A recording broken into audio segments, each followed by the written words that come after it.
Back here at Stafford, Jack Arute, Jimmy Spencer, topside, Kelly Stafford down in the pit area.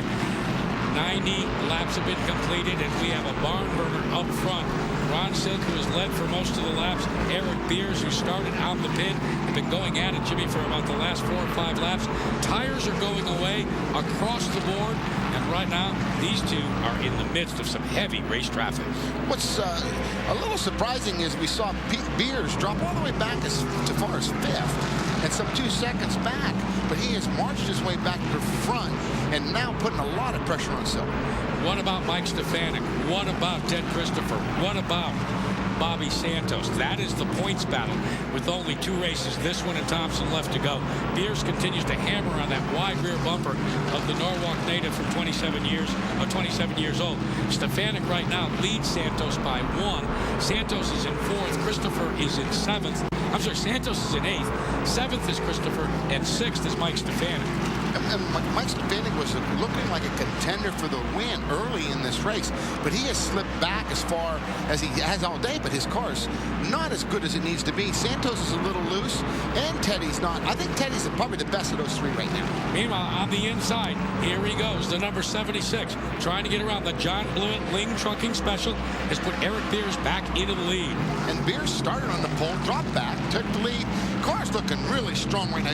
He's let the car roll up the racetrack. He's on worn tires, but it's allowing him to be the fastest as he exits. No room for rest for Ron Silk either. Silk loses the lead, and now he's being hounded by Rowan Pennick in the 3rd position for that 2nd spot held by Silk. And Pennick here, he told me last time in August, he was excited about coming to Stafford, and you had elated earlier. He blew up.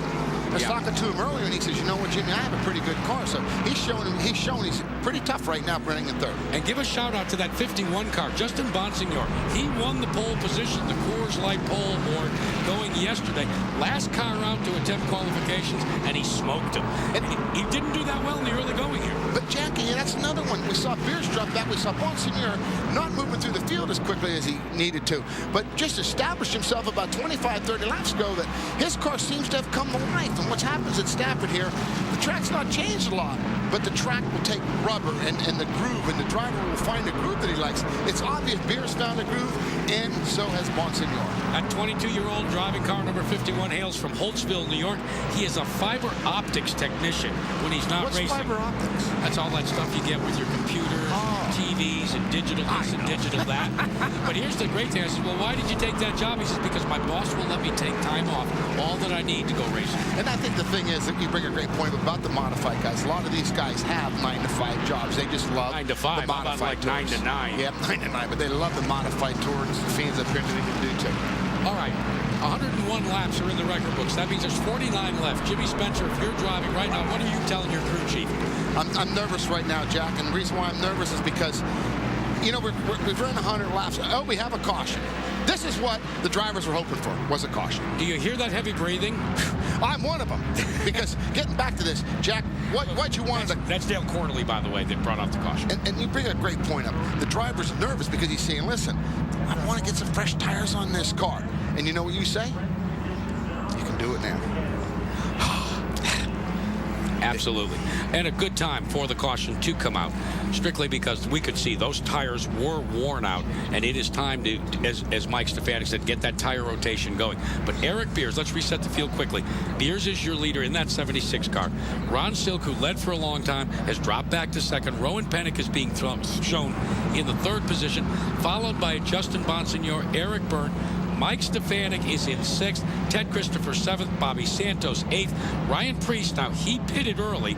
He is now being shown in the 9th position. And Eric Rudolph rounds out the top 10. A whole new race coming up, fans. Once we put 4 new tires on these cars, look out. We have a 50-lap shootout. The track, the green has been given that the pits are open. Kelly Stavitz will follow your leader. There he is, the 76 car, speed limit in place. He will come down for service.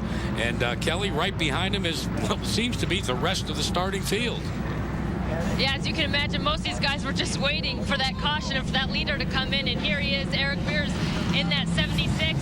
And if they go for all 3 tires, which they will, then it takes 2 separate jacks. You can see they're starting here with the right side. You'd expect him to also change that other rear tire. And if I look down the field, I can see Ron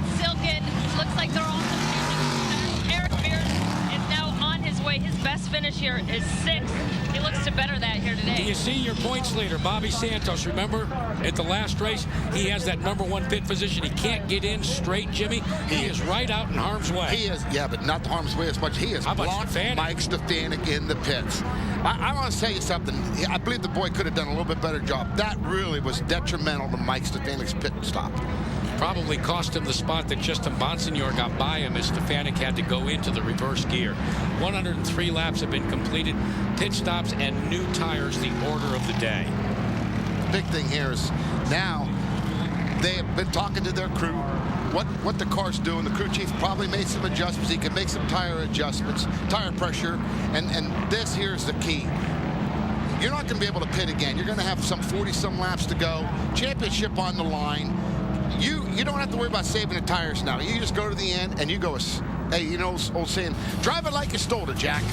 Well, they indeed will, because when this caution is over, most people are wondering, will there be another? You'll find out next here on Versus.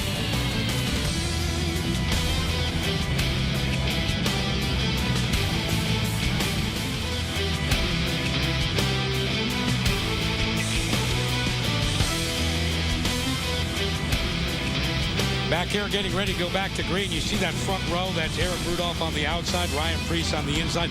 They pitted back on lap 30, and they have moved to the front of the field. Look at Rich Pillai on the inside in the 39 car. The hockey player at NYU University in his rookie season, flanked by Dale Quarterly. All these cars have pitted early.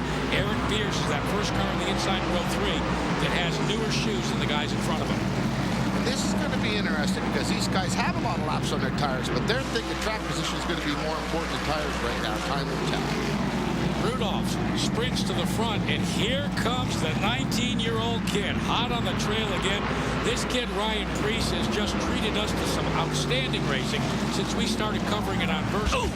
And, whoa, trouble. Bonsignor goes up into the corner. He gets collected, as does 2 other cars. Oh, that's a tough break for Bonsignor. It looks like it's the 28 car, and that would be Woody Pitcat. And this will be yet another caution. This is something these guys didn't want to see. Now, the guys that did want to see it is Eric Rudolph and Ryan Preece. The 99 of Jamie Tomeno also involved in that wreck. But, Jack, this is what these guys were counting on. Preece and Rudolph, Pillai, Quarterly, Beers. Well, Beers put new tires on. These guys were counting on some cautions to play into their favor, because they know that if it goes all green, they're sitting ducks with these guys in the back with new tires. Field back under tow behind the pace car here at the Stafford Motor Speedway.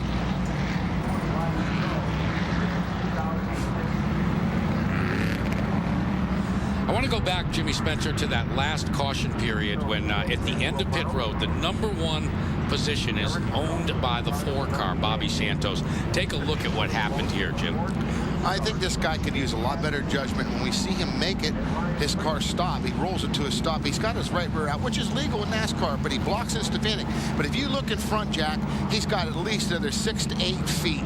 I think that's a very bad decision on his part to block in his fellow competitor. I just don't think that's fair racing. And you can see that when it's all done, when it's all said and done, Stefanik is going to have to go into reverse, and that's going to cost him precious seconds. We are getting ready to go back to green flag racing. 117 laps in the record books.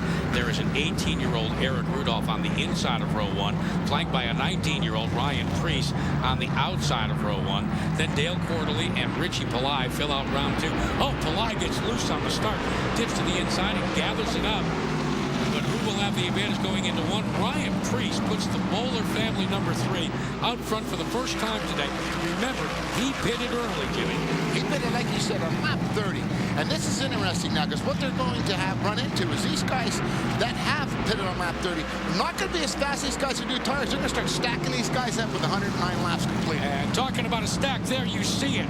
A tap by the 4 car on the 6 car. Silk gets tapped by Santos. They get crossed up. That is a battle back in the 5th and 6th position. Santos, and it looks like now Pennick starting to make the outside work. This is good racing now. This is what we expected. When you have new tires on, some guys in the front with older tires, what you have now is guys fighting for position, because they know if they can get ahead of their fellow competitor, they're going to be that much further advanced. Now we see Beers on the inside trying to get by Silk. And this guy was one of us dominating the race early. In a bad predicament right now. And the man that's in the predicament is directly in front of them, the rookie at number 39, Richie Pillai Jr. As we have another caution comes out. Rene Dupree has gone into the infield. There is a car sandwiched up on the high side out of turn number 4 as well. And that will mark yet another caution. Looks as if the 58 of Goodale is also involved, as there's a little fire. That's not really a fire. That's just the back pressure from the gasoline. Yeah, the exhaust pipes, they're wide open to the outside, and the minute the car starts, bam, it looks like looks more nasty than it really is. So with 122 laps, we're getting down to a regular, typical Saturday night shootout now. And what we're getting down to, you said it here, you had Priest, Rudolph, Quarterly, and Pillai.